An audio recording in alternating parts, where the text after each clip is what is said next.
I've been writing or working on this one for a little while now, in between my homework. But I want to tackle this subject because I think it's an idea that a lot of people hear and take the wrong way. I've heard a lot of people say that time is something that we made up simply because we invented clocks. And I'm not going to talk about too much about the misconceptions, but I do want to attack the argument itself. I'm going to make this as a response to the series on temporal mechanics by James Moreland, because his explanation of the non-time argument, the idea that time doesn't exist, his explanation of that was probably the best that I've heard. I don't think I really fully understood the argument until I watched his 4 videos, but I have to admit I was a bit confused by it at first, not with the theories themselves, but the fact that the 2 theories were combined, the idea that time doesn't exist and the idea that time is deterministic. So I mean, I have to ask what is time then? I mean, you're saying that it's an illusion, but I still haven't heard anybody really describe what it is that's an illusion. But things move, therefore time. The only thing that time is a collection of movements. Theories of time aren't defining time. They're trying to find the most accurate way to describe, to track the movements of objects. Saying that time doesn't exist is saying that rocks don't exist because we named them rocks. The claim that time is dependent on our perception because our perception is just our brain's way of keeping track of changes in states in the order that they occur. But you can't say that without saying that the changes in the states occur in some order. And if they occur in some order, then there was movement long before we decided to call that movement time. Now, I can understand if you're just trying to say that the universe is not a 4-dimensional because time is a different animal than the spatial dimensions.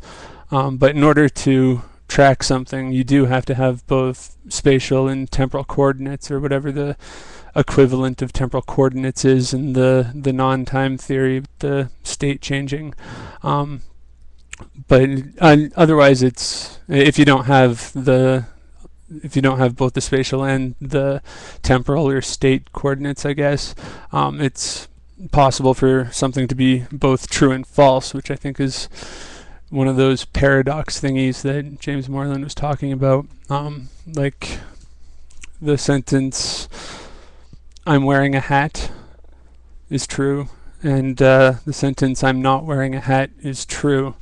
So in order for us to be able to make it so that they're not both true, we have to have some way of tracking when I was wearing the hat and when I was not wearing a hat. They both can't be true.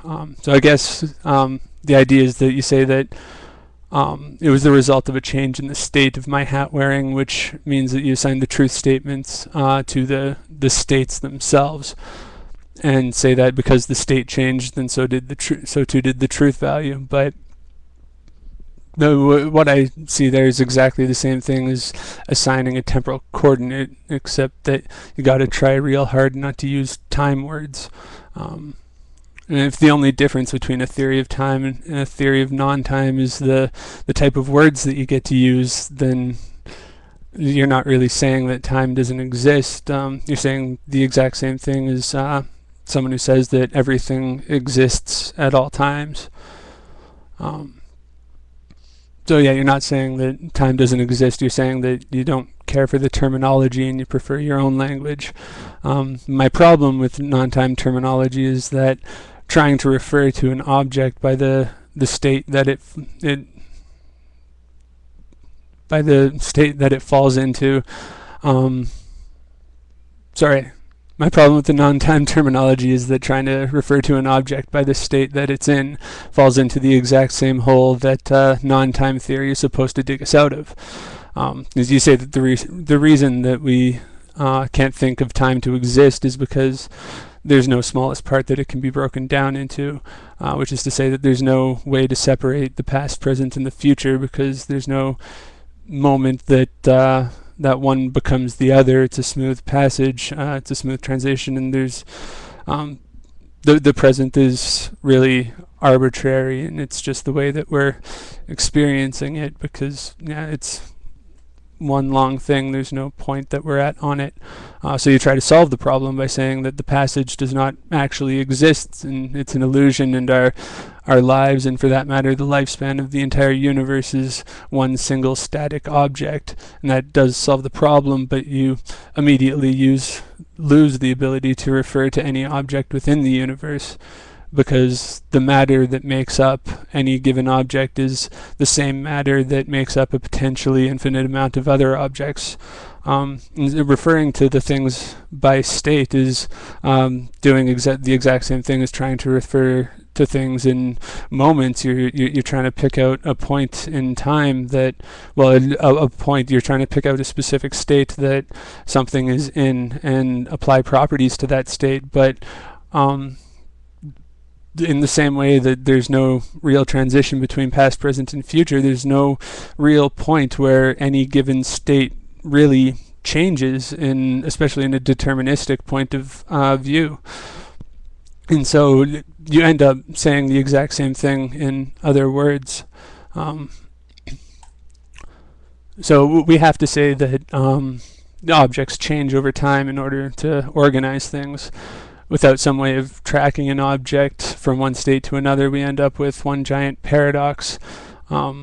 Now, I'll admit that it's always possible that the universe is one giant paradox, and we're incapable of understanding it, but I think that there's a pretty small chance of that as compared to something that we can understand, that we just don't understand fully yet.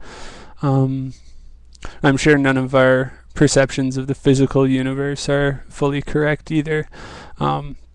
But Occam's razor says we should probably go with the idea that the universe is not one giant contradiction. Then you bring in determinism, so objects endure through time even though it doesn't exist. So you can go back in time, and other people don't go back in time, because you're only perceiving yourself to be going back in time, and they're only perceiving themselves to be going forward in time. But still, when I hear that, I hear the equivalent of saying that everything exists at all times, but we each move through that time differently. And the one-dimensional theory of time says that we experience the present because everything is constantly moving forward in a linear fashion. While the non-time theory says that we perceive the present because our brains feel like processing all these events in some order that makes sense to us. And I will concede that in that particular case, non-time terminology is better, because, at least it's trying to explain the present. But you're still essentially saying the same thing. You're saying that what we perceive to be the present is arbitrary. It's just how we're tracking ourselves, but we exist at every point on it. So now, before I go into my alternative, I want to make sure that I mention that I do think that the very fundamentals of our theories we agree. The ultimate point is that time, as we commonly conceive of it, does not exist in the physical universe in the same way that math does not exist in the physical universe. Math doesn't exist because in the physical universe there are no points. Math consists of nothing but points and the interactions between points. But points don't exist because, by their very definition, they have no height, width, or depth. And a point in time, by its definition, would have no length of time, I guess. It's not impossible for points to exist physically, since the best way we've come up with so far is accurately describing, or so far, the best ideas that we've come up so far to accurately describe the universe is by using measurements. None of our descriptions of the physical universe are really accurate.